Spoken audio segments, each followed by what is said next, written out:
유재석은 대한민국의 대표적인 방송인으로 1991년 KBS 공채 7기 개그맨으로 데뷔하여 다양한 예능 프로그램에서 활약하며 국민 MC로 불리고 있습니다. 유재석은 한국 예능에 살아있는 전설이에요. 30년 넘게 대중들에게 꾸준히 사랑받고 있고 프로그램마다 새로운 시도를 하면서 발전하는 모습이 정말 대단하죠. 그렇긴 하지만 너무 많은 프로그램을 진행하다 보니 식상하다는 의견도 있어요. 예능이 발전하려면 새로운 얼굴들이 더 많이 기회를 가져야 하는데 유재석이 너무 많은 방송을 독점하는 것 같아요. 하지만 유재석만큼 검증된 MC가 많지 않잖아요. 단순히 유명해서가 아니라 진행 실력과 인간적인 면모가 모두 갖춰졌기 때문에 오랫동안 사랑받는 거라고 생각해요. 신인 MC들이 배울 점도 많고요. 그건 맞지만 최근 몇 년간 그가 출연하는 프로그램 포맷이 비슷해 보이는 것도 문제예요. 놀면 뭐하니? 유퀴즈 온 더 블럭 모두 초반에는 신선했지만 점점 패턴이 반복된다는 지적이 있잖아요. 어떤 포맷이든 결국 콘텐츠의 핵심은 출연자의 매력과 스토리예요. 유재석은 다양한 출연자들을 돋보이게 하면서도 시청자들이 공감할 수 있도록 진행하는 능력이 탁월해요. 그래서 꾸준히 성공하는 거죠. 그래도 이제는 새로운 도전이 필요하지 않을까요? 최근 넷플릭스 같은 OTT 예능이 강세인데 유재석이 기존 TV 방송 예능 스타일에 머물러 있다는 점도 생각해봐야 해요. 하지만 유재석도 계속 변화하려고 노력하고 있어요. 넷플릭스 탈출 수업 같은 해외 플랫폼 예능도 도전하고 있고 다양한 분야의 사람들과 소통하는 모습을 보여주면서 시대 변화에 적응하는 중이죠.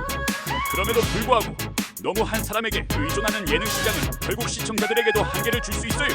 유재석도 좋지만 다양한 새로운 얼굴들을 더 많이 볼 수 있었으면 해요. 그렇지만 결국 시청자들이 원하는 사람을 선택하는 거니까요. 유재석이 계속 사랑받는 이유는 그의 꾸준한 노력과 진정성 때문이라고 생각해요. 그래도 예능이 변화하려면 새로운 실험도 필요한데 유재석이 너무 안전한 선택만 하는 건 아닌가 싶어요. 런닝맨 같은 장수 프로그램은 이제 좀 새로운 도전이 필요하지 않을까요? 그렇다고 검증되지 않은 MC를 무리하게 앞세웠다가 프로그램이 실패하는 경우도 많잖아요.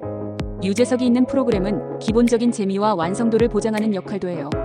그렇긴 한데 요즘 젊은 시청자들은 기존 예능보다 유튜브나 OTT 콘텐츠를 더 선호해요. 유재석이 하는 방송은 여전히 3040세대에게는 인기지만 젊은 세대에는 영향력이 줄어들고 있다는 분석도 있어요. 그래서 유재석도 변화를 시도하는 거죠.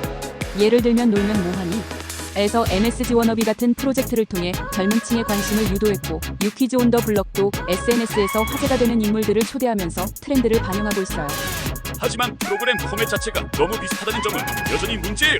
게스트 초대해서 이야기 나누고 특정 포맷을 반복하는 방식이 계속 유지되면서 신선함이 떨어지고 있다는 비판도 있어요. 그렇지만 유재석이 진행하는 프로그램의 가장 큰 장점은 누구와 함께하든 편안한 분위기를 만들어준다는 거예요. 단순히 웃기기만 하는 예능이 아니라 감동과 공감을 주는 콘텐츠도 많아요. 그래도 한 사람이 너무 독점하는 구조는 건강하지 않다고 봐요. 유재석이 없으면 방송국에서 프로그램을 제대로 만들지 못하는 상황 자체가 문제 아닐까요? 그건 방송국이 유재석을 원하기 때문이죠. 결국 시청자들이 선택하는 거고 유재석은 그 기대에 부응할 만큼 꾸준히 노력하고 있는 거고요. 하지만 예능 시장이 점점 변화하는 만큼 유재석도 더 새로운 스타일을 시도해야 한다고 생각해요. 너무 익숙한 이미지에만 머물러 있다 보면 오히려 대중에게 식상하게 느껴질 수도 있거든요. 유재석도 앞으로 새로운 도전을 하면서 기존의 장점을 유지하는 방향으로 나아가야겠죠. 하지만 지금까지 해온 것만 봐도 충분히 대단하다고 생각해요. 유재석이 지금까지 대단한 커리어를 쌓아온 건 맞지만 앞으로 10년 후에도 그가 계속 최정상을 유지할 수 있을까요? 너무 한 사람에게 의존하는 방송 구조가 오히려 문제를 만들 수도 있어요. 맞아요. 그래서 유재석도 후배들과 함께하는 프로그램을 많이 하고 있어요. 런닝맨에서 후배들과 호흡을 맞추고 놀면 뭐하니? 에서도 신인들을 적극적으로 발굴하려고 노력하잖아요. 하지만 결국 프로그램의 중심은 유재석이에요. 후배들이 성장하는 것도 중요하지만 그가 없으면 방송이 유지되지 않는 구조 자체가 변해야 한다는 거죠. 그래야 예능이 더 다양해질 수 있어요. 하지만 시청자 입장에서는 유재석이 진행하는 프로그램이 여전히 재미있고 신뢰가 가니까 찾게 되는 거잖아요.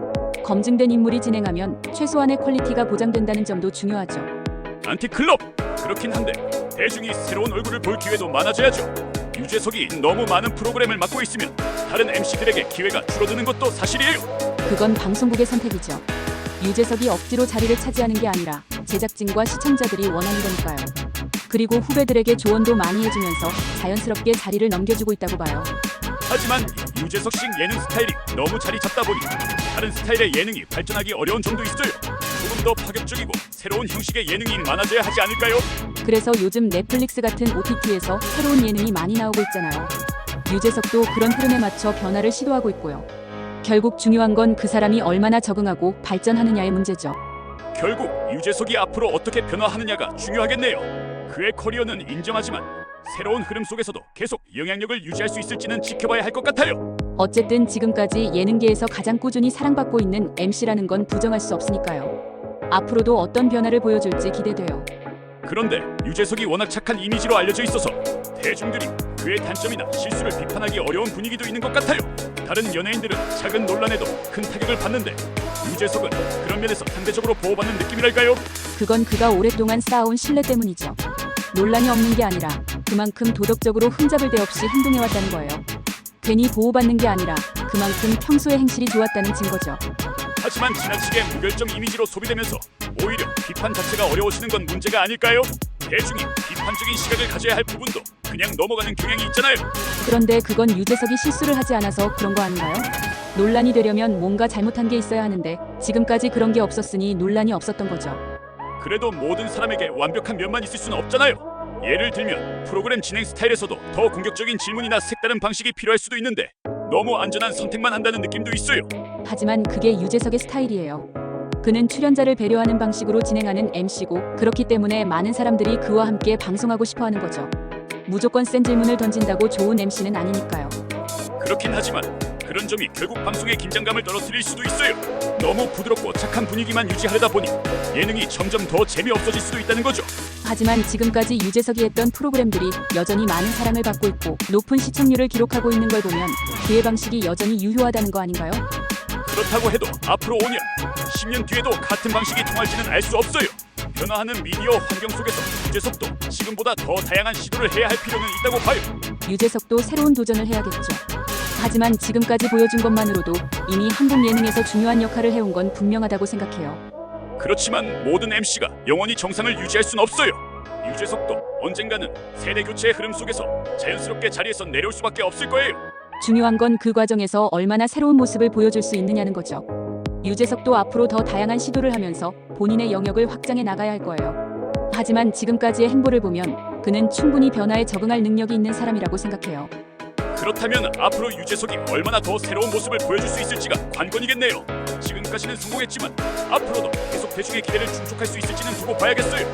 그리고 유재석의 개그 스타일도 사실 너무 안전한 선택만 하는 경향이 있어요. 정치적이거나 사회적인 이슈를 건드리지 않고 항상 무난한 웃음만 추구하는데 예능이 사회를 반영하는 역할도 해야 한다는 점에서 보면 아쉬운 부분이에요. 그건 유재석이 대중성을 고려하기 때문이죠. 모든 시청자가 부담 없이 즐길 수 있는 개그를 하기 위해 노력하는 거예요. 괜히 논란을 만들기보다는 모두가 공감할 수 있는 웃음을 주는 게 그의 강점이죠. 하지만 그런 태도가 오히려 예능의 발전을 막을 수도 있어요. 해외 코미디 시장을 보면 풍자나 비판적인 개그가 중요한 역할을 하잖아요. 유재석이 그런 시도를 하지 않는 건 결국 너무 안전한 선택만 한다는 뜻이에요. 한국 예능 문화와 해외 코미디는 다르죠. 우리나라에서는 정치나 사회적 문제를 다루는 개그가 큰 반발을 살 수도 있어요. 유재석은 그런 위험을 감수하기보다는 최대한 긍정적인 분위기를 유지하면서 오랫동안 사랑받는 길을 택한 거죠. 그렇다고 해서 항상 좋은 사람 이미지에만 머무르면 결국 한계가 올 수도 있어요. 유재석이 하는 프로그램들이 어느 순간 비슷한 느낌을 주는 이유도 그 때문이에요. 더 다양한 스타일에 도전해야 할 필요가 있어요. 그렇지만 유재석도 변화하고 있어요.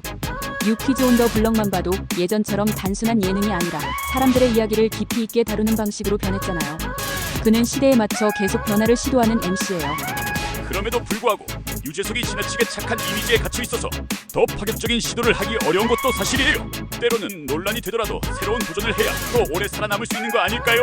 하지만 그런 전략이 반드시 성공한다고 보긴 어려워요. 유재석은 자신의 강점을 잘 알고 있고 그걸 최대한 활용하는 스타일이에요. 오랫동안 변함없이 최정상의 자리를 지키는 게 쉬운 일은 아니잖아요.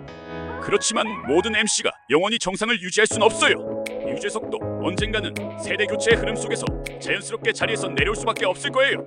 중요한 건 그 과정에서 얼마나 새로운 모습을 보여줄 수 있느냐는 거죠. 유재석도 앞으로 더 다양한 시도를 하면서 본인의 영역을 확장해 나가야 할 거예요. 하지만 지금까지의 행보를 보면 그는 충분히 변화에 적응할 능력이 있는 사람이라고 생각해요.